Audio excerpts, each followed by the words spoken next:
to have their signatures. I got it.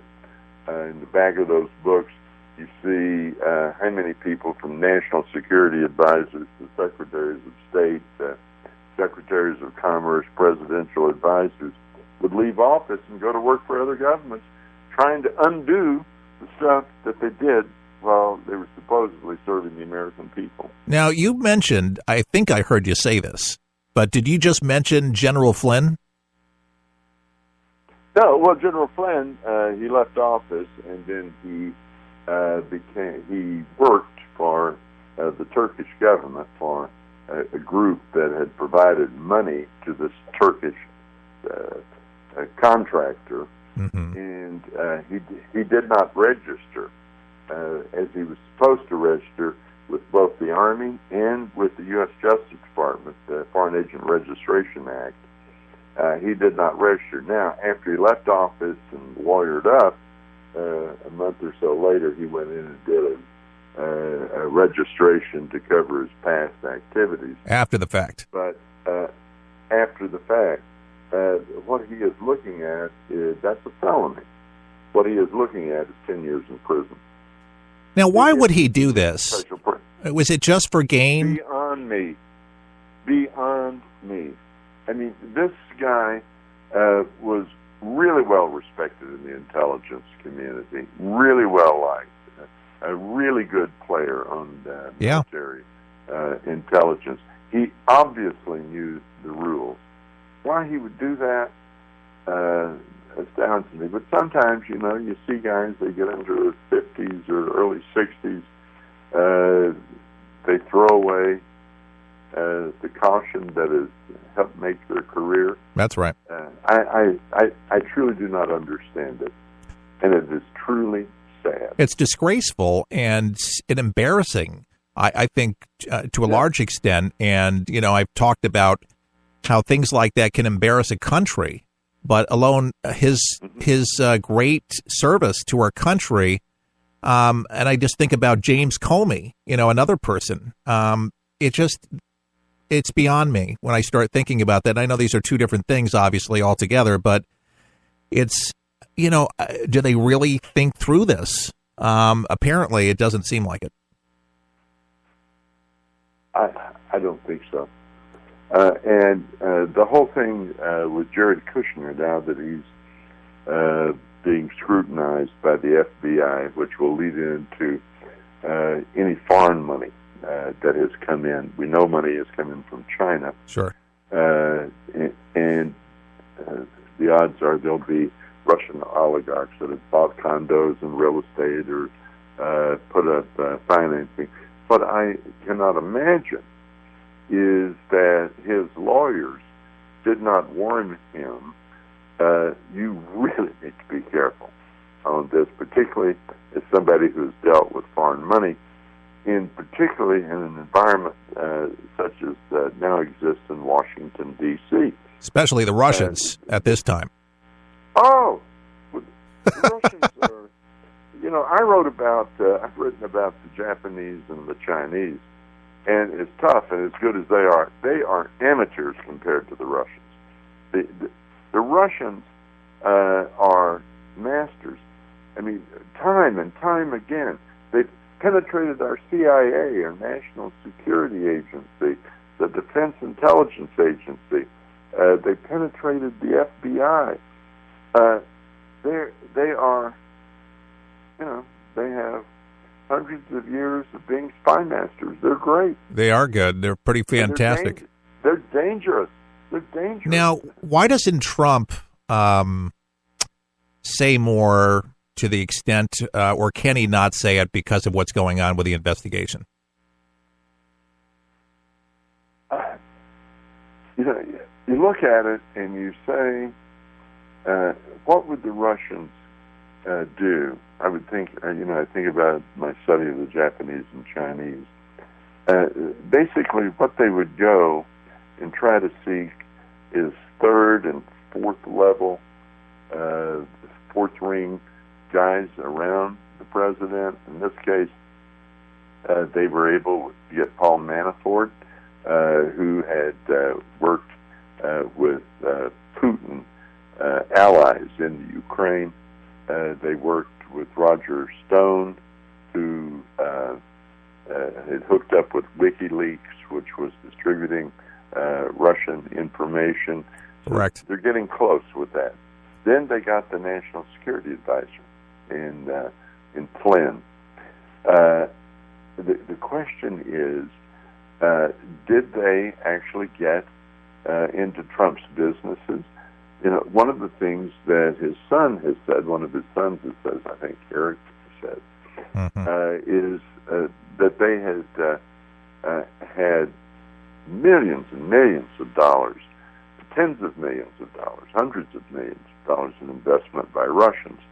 And so something that the Russians would attempt to do is, first of all, get into his golf courses, get into Mar-a-Lago, etc., take these successful businessmen who would be looking for investment, legitimately looking for investment, but would still be part of the Russian intelligence network, and so where they could establish an acquaintanceship with the president and his sons.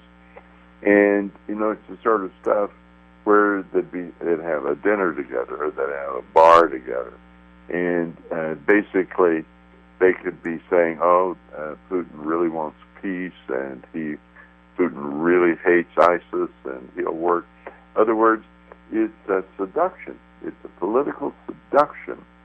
And so Trump finds himself in a situation in which he has many Russians have bought his properties. We do not know to what extent he socializes with them in his golf courses and his clubs, but I would suspect there'll be some of that, and the FBI will find that out. And some of these will have second or third, or in some cases first-degree relationships with Putin. That may well be that Trump is totally aware of this, you know, that he is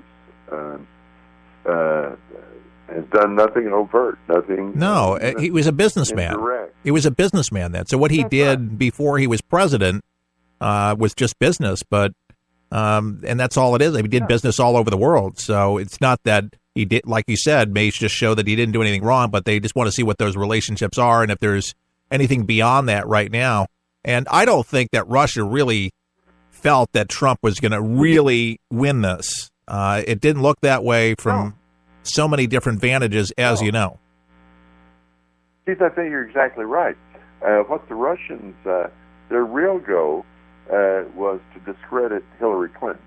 They wanted to say that she won illegitimately. They wanted to say that she was a warmonger, that she was against peace, that Russia was benign, that the Crimea really belonged to them anyways, that the Russians were taking care of the Russian-speaking people in the eastern Ukraine, et cetera, et cetera, et cetera. Mm-hmm. They also wanted to subtly influence Trump by the fact that they would have access informally for discussions to say that they're benign in this. Now, the Russians and the Chinese have access to Trump through the European banks. Trump has trouble borrowing money in the U.S. from U.S. banks since he took bankruptcy with his casinos 6 times. And so, but Deutsche Bank is a major lender to Trump. And Deutsche Bank has massive amounts of investment in money from Russia. Oh, yeah. And the largest stockholder in Deutsche Bank is the government of China. And so that's why you have the Treasury and the Financial Crimes Unit taking a look to see if any of the money that went into the Kushner or to the Trump profits were laundered money, really coming from Russia and China rather than Germany. And if it was laundered, how would they even have known that? Oh, they'll trace the money. Believe me. The computerized records on that are really precise. When you go to a bank and you transfer anything over $9,900. Oh, no, I follow you there. But I'm saying, how did Trump's people know? I mean, it wouldn't have made. I'm sure Donald Trump wouldn't have accepted it. Yeah. They wouldn't have known. They wouldn't have known. Okay. They wouldn't have known. I mean, that's the danger. Is what happened that Trump and his people didn't know. But from the perspective of the Russians, all they want to be able to do is to have some social settings, have dinner, talk with his son about projects, talk about maybe doing a hotel in Moscow, et cetera, et cetera, et cetera. And so it's very subtle. This is a seduction. This is a political seduction. That's one of the reasons why former military officials and government officials, if they have any contact with the Russians, are required to report that to the Justice Department, to the FBI, and our security agencies. We know how they operate, and this is the problem that Jeff Sessions has got himself into, Jared Kushner's got himself into, General Flynn has got himself into. They didn't report.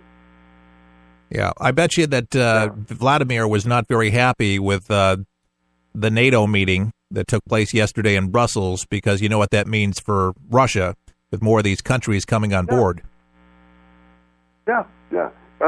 Basically, we obviously, and Trump said that we'll keep our commitments, and we're strong in NATO.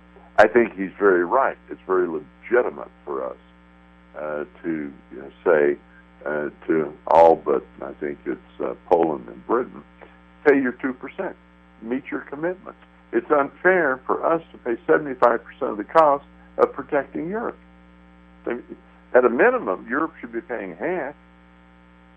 Yeah, but Russia doesn't like NATO. It's not, it's not that they want to contribute. They're just they're not wanting to play in this, and they were hoping that. Well, Trump did say that he didn't think NATO was worth its salt, but he's since seen value, but wants to make sure that it's fair, just like a good CFO, CEO wants to do of any business, to make sure what deals you make are good deals.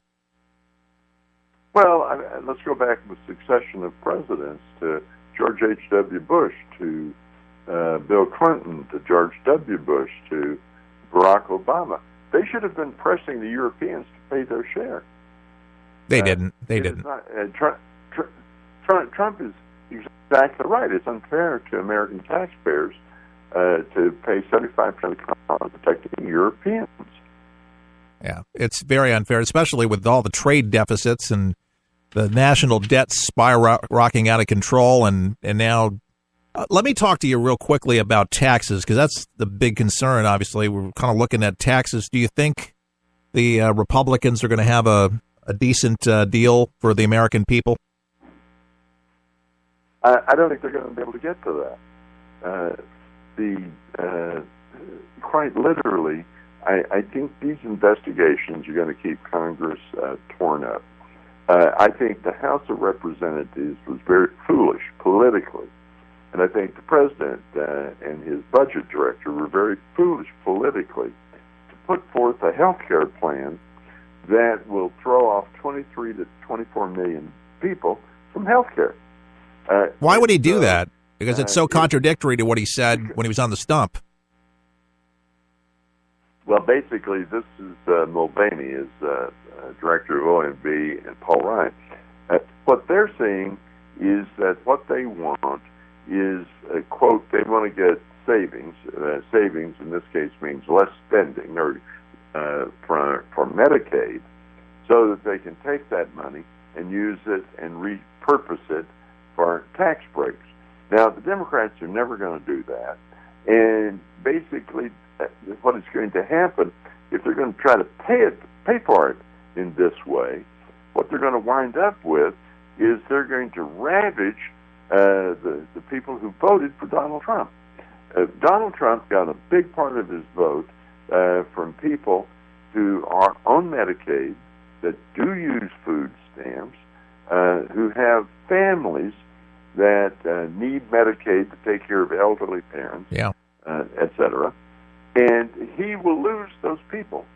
And so, on the flip of this, if the Republicans are saying, let's forget health care, let's just go straight on to tax cuts. Well, if they do that,